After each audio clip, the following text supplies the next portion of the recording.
G Leonard is the best-selling writer of children's books, such as the Beetle Boy trilogy and the Adventures on Trains series.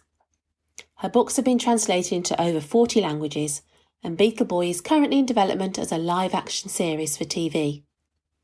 Her latest title, Twitch, is the first in the new Twitchers series, and in her recent conversation with Nikki Gamble, Nikki asked her to start by setting up the story of Twitch for us. Yes. So at the beginning of the story, Twitch is a social outcast at school. He's probably quite a peculiar child, really, in that he knows his own mind and he knows what he likes. And that kind of makes him at odds with the rest of the kids in his class. But at the beginning of the book, we've just come to the end of the summer term, and Twitch is looking forward to a summer holiday in which he plans to do nothing except sit in his hide in his local nature reserve and watch all of the birds nesting and all of the chicks fledging across the summer. That's his idea of heaven.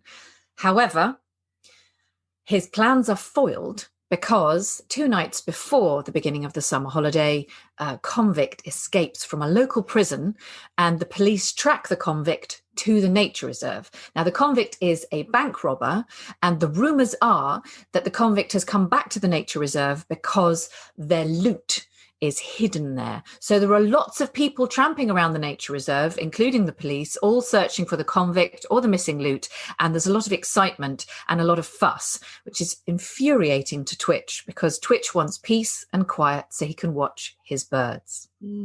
As well as Twitch being obviously the main character in this story, the other big characters are the birds themselves. Now, we all know that you love beetles, and I've read your author's note about how beetles led you into birds, but I'd like to know a little bit more about that.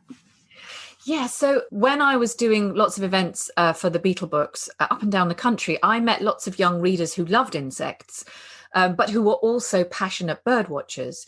And I learned about the connection between insects and birds when I was writing Beetle Queen. But lots of bird watchers kept saying, come join us, come to Birdfest, come and get involved in our community.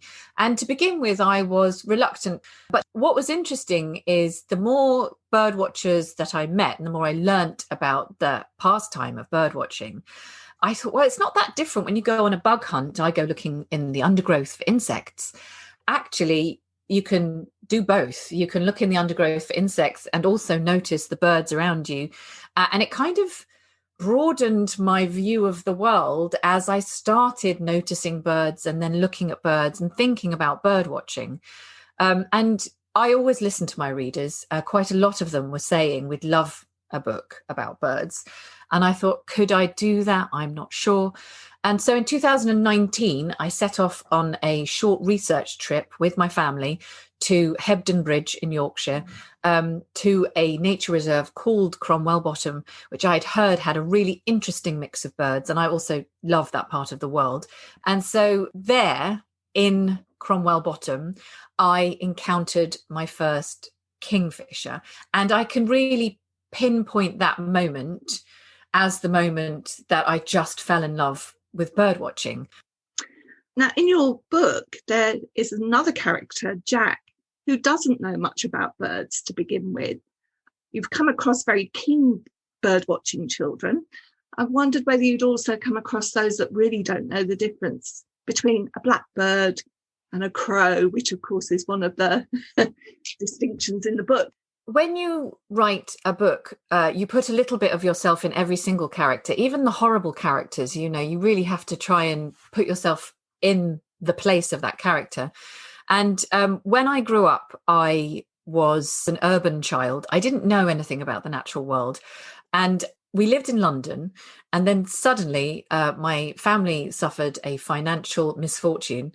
And we ended up living out in this place called Little Gaddesden in Hertfordshire, which is a little village, in a farmhouse, like a mile from anywhere. And it was like being dropped in ice cold water. I did not have any words or vocabulary or coping mechanisms to deal with countryside. And I remember going to the local village school and it being announced that we were going to go out on a nature hunt for the day. That's what the school day was.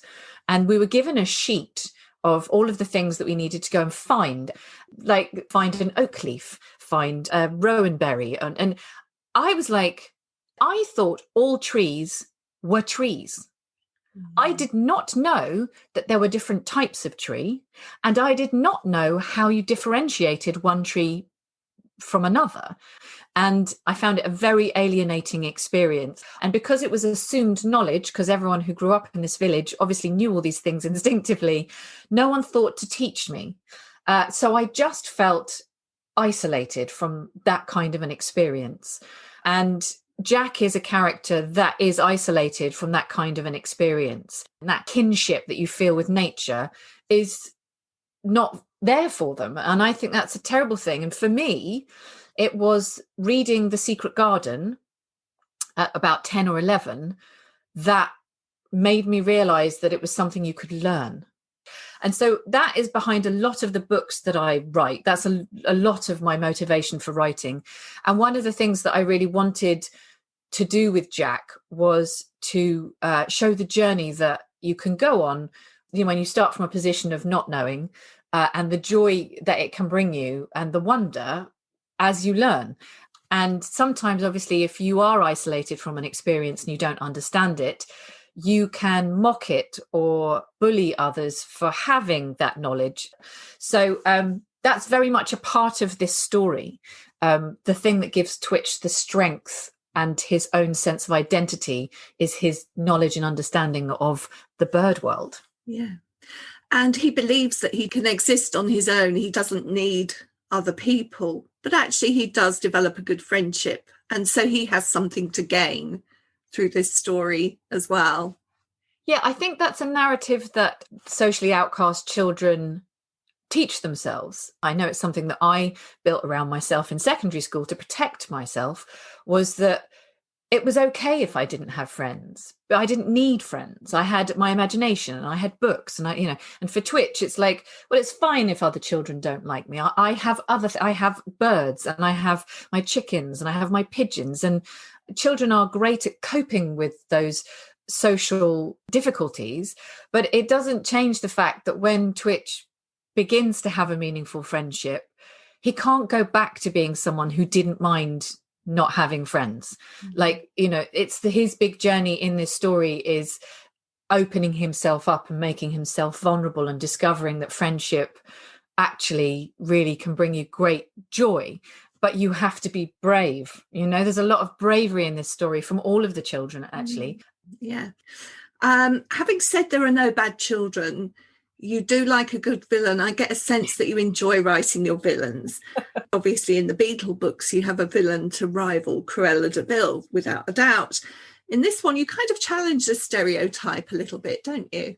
Yeah, I think that it's really interesting what people assume about a villain and actually what is villainous behavior. There's a character in Twitch called Amita, his lovely next door neighbor, and she speaks the sense in this book. And one of the things that's very difficult about villainous people is they quite often pass themselves off as trustworthy, and they get inside your head in a way that is motivated by what they want.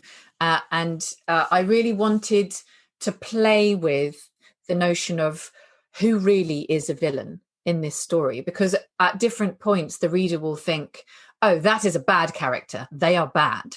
And really at the end, when you think about it, there is only one character in this story who is 100% bad, and I will not tell you who it is. The book is almost entirely, if not entirely, focalized from Twitch's point of view. It's a classic third-person narrative. I wondered, with it being so close to one focalizational point of view, whether you had ever considered writing it as a first person. Tell us a little bit more about your point of view. Yes, I have to say, every book I have written so far, with the exception of my non-fiction Beetle Collector's Handbook, has been third-person narrative focalized through characters. In Beetle Boy, the focalized narrative swaps between different characters at different times to give you a view.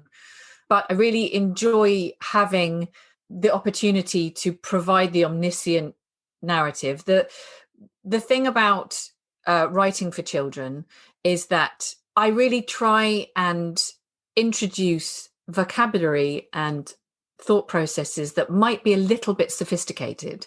I think that a good children's book should always stretch their brain a little. And if you focalize a narrative, if you just do a first person narrative through a child and you're true to that child, unless that child is some kind of genius, you're really limiting some of the things that you can share with the reader. I often do scratch writing where I'll write a scene from a character's point of view and just show what they can see. And I will do scratch writing before I set out on writing my first draft to give me an idea. I did think at one point that I might do focalized narrative, like some chapters from Twitch and some chapters from Jack's point of view. Mm-hmm. But actually, I found that pulled the story in a direction that I didn't want it to go in. There will be a follow-up book to Twitch, and that book will be, again, third person, but focalized through Jack. It's interesting, you know, my personal preference is third person storytelling, classic storytelling. I think it's very hard to do first person well for the reasons that you've talked about there. And there's something about being led by the hand by a writer who's kind of accompanying you on that reading journey as well. I think first person's brilliant at exploring emotional intensity in a protagonist. I feel like the intensity of emotions that teenagers experience means that it's a very useful way of telling a story for those readers. But this book isn't about emotion, really, you know, and I like the fact that young readers can project their own emotional responses and experience because the emotion of the protagonist isn't overwhelming. While we're talking about the emotional intensity or not of the book, this is very different in tone to your other stories. Was that partly because you were writing it during the pandemic, or did you feel the need to kind of write a different kind of story, or was it just that we need this more hopeful storytelling at this point in time? I didn't set out thinking, I want this to be a joyous and hopeful book, because it was this story has kind of developed over 2 years. The first year was, pre-pandemic. And I didn't think much about the nature of the narrative.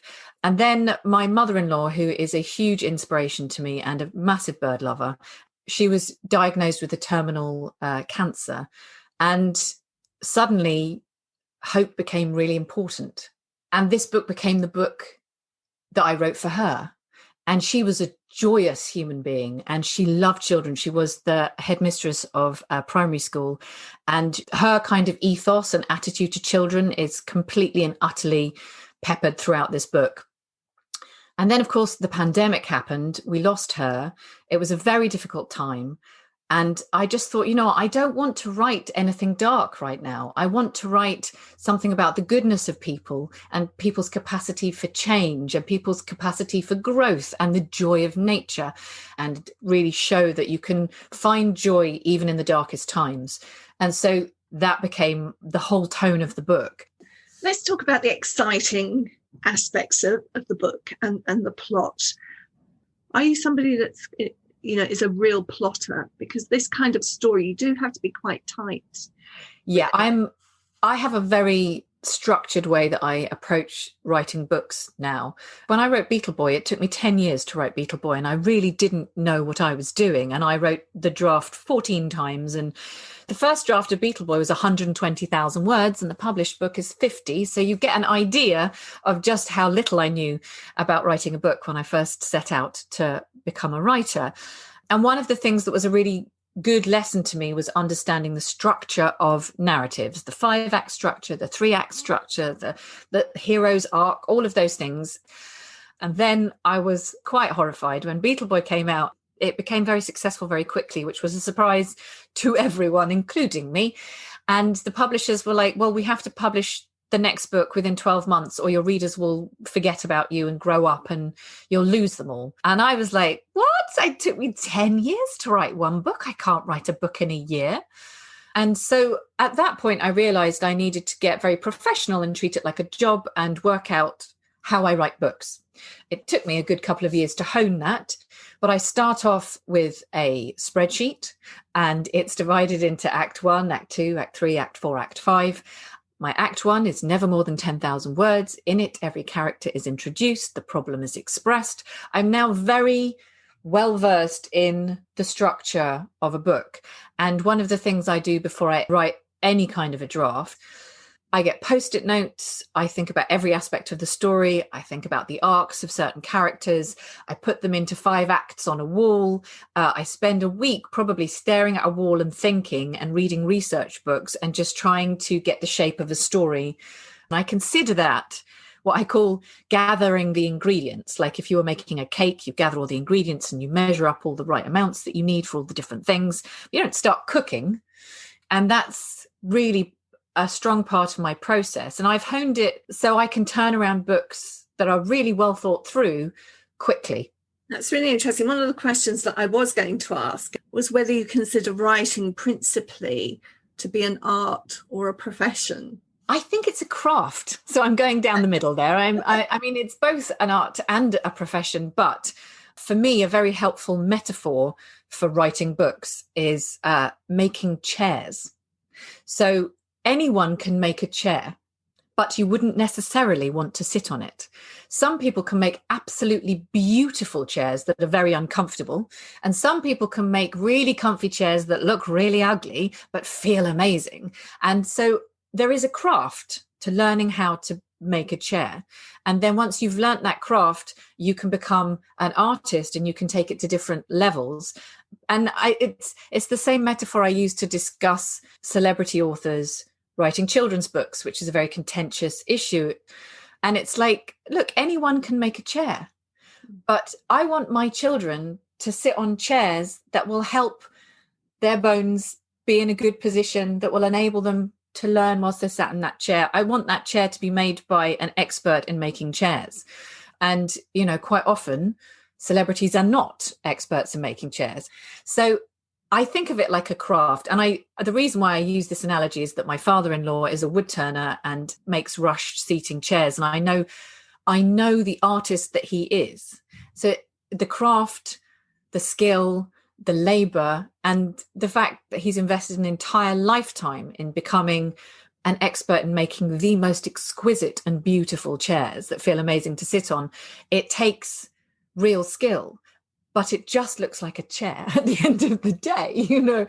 And that's the thing that I think about writing a book. It is an art. It is a skill. It is a craft. I think you get better at it as time goes on and you want to do more interesting things with it. And it's something you can spend a lifetime doing as well. It's a joyous thing. But it is also, if you want to make a living, a profession. Mm-hmm. And you have to understand the business and the fact that you're making a chair to be sat on by other people that will go in a shop and have to be purchased. You know, you're not just making it for your own child. It's the same with a book.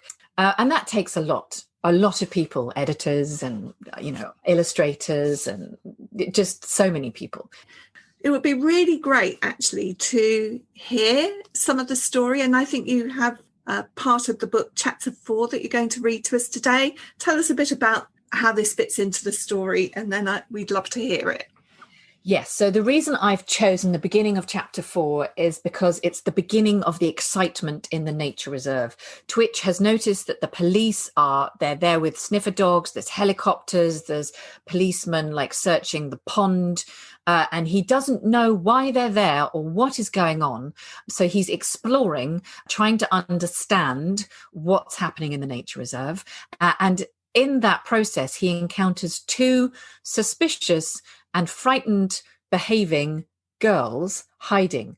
And so this is the moment where he tries to find out what those girls are up to. And chapter 4 is called A Silver Kingfisher. By the time Twitch reached the end of the rabbit track, the girls had gone. He felt deflated. Now he'd never know why they were hiding or looking scared. He didn't think they were local. He'd never seen them before, and Bridvale was a small town. Most likely, they were early summer tourists. Going over to the fallen tree trunk, Twitch crouched in the same spot the girls had and peered over the top. He had a clear view of the main footpath. At the distant crossroads stood a squadron of police officers with stern faces. Whatever was happening in Aves Wood, Twitch realised with a thrill that he shouldn't be here. He crawled backwards, and his eye glimpsed the shimmer of a violet ground beetle scurrying under leaf mulch, hunting for slugs to eat. It scuttled over a string of blue and green beads, half hidden in the leaves. He picked it up between thumb and forefinger. It was a bracelet with a tiny silver bird dangling from it, a kingfisher. It felt like a sign. He slipped it into his pocket.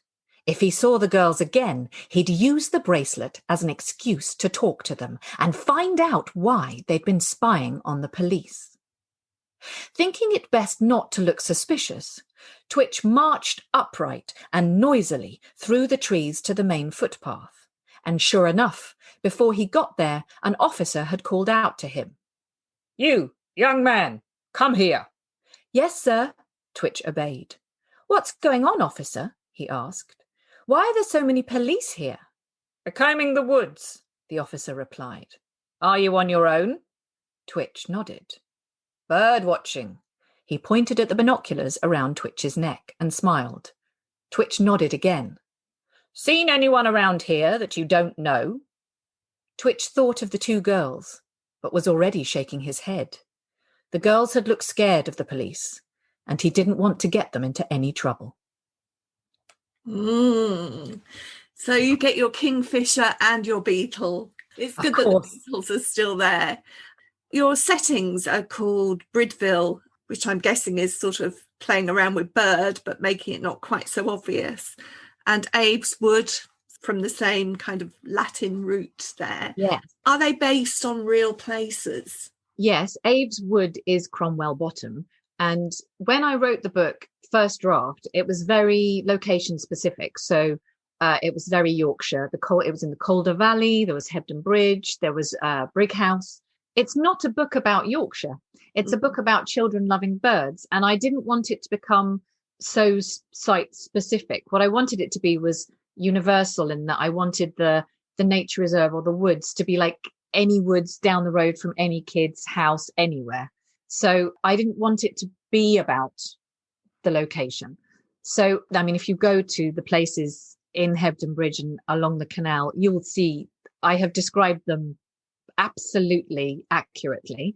And the map at the front of the book of Aves Wood is, if you've got the map for Cromwell Bottom, is almost identical, with a few fictional embellishments to make the story more interesting. So they are based on real places. Brid is actually the Old English word for bird. So Bridvale is basically the Valley of the Birds, would be a direct modern translation. And Aves Wood basically means the wood of the birds. So I picked naming conventions that would just amplify the birdness of this book. Everything that's named, the locks in the canal, the places that they go to, all have bird names. And I really wanted the book to be infused with birds in a way that the more you learnt about birds, the more you would get out of this book. Mm-hmm. So there's plover lock, which is a type of bird, and there's Kittiwake Cliff, and there's Passerine Point. Every naming convention I could find uses as much bird vocabulary as possible, because I do think in children's rich and developing subconsciousness, if you place those words in there without pointing them and saying, learn this, it's important, when they make the connections themselves, they'll experience delight and wonder. So yes, I do play with names in this book. Just one final question for you. On this journey to becoming a bird watcher, what so far has been your most precious and exciting bird watching moment? Well, I'm in the phase of bird watching where I keep making terrible mistakes and getting things wrong because I'm not an expert. So a few weeks ago, it was Dawn Chorus Day, and I got up at 4 a.m. and we went to our local nature reserve. I'd brought my Zoom recorder to record the sound of the dawn chorus. And there was this bird making really weird noises. It sounded like the bird was making the noise of a Second World War bomb being dropped from an aeroplane. So going, and then the sound of a child pretending to be a machine gun. So, and it was like, and I was like, how weird is that noise? I didn't think anything of it. I got home and I thought, I'll get my Zoom recorder out and I'll see what that bird was. It turned out it was a nightingale. If I had known I was listening to a nightingale, I would have followed the song and seen the bird.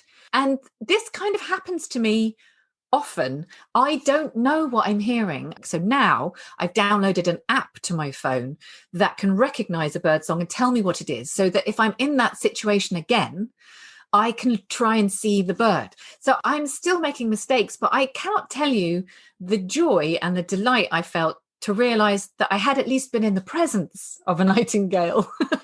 What a great story. Maya, thank you so much for joining me in the Reading Corner today and telling us a little bit more about Twitch. I'm sure it's going to find many readers who are going to become as keen about birds as they have about beetles from reading your stories. Oh, I do hope so. And thank you for having me, Nikki. It's a pleasure to be here. In the Reading Corner is presented by Nikki Gamble and produced by Alison Hughes. If you have enjoyed this podcast, please do leave a review for us. To find out about other projects, including an audience with events and the Exploring Children's Literature Summer School, visit www.exploringchildrensliterature.uk. Join us again soon in the Reading Corner on your favourite podcast platform.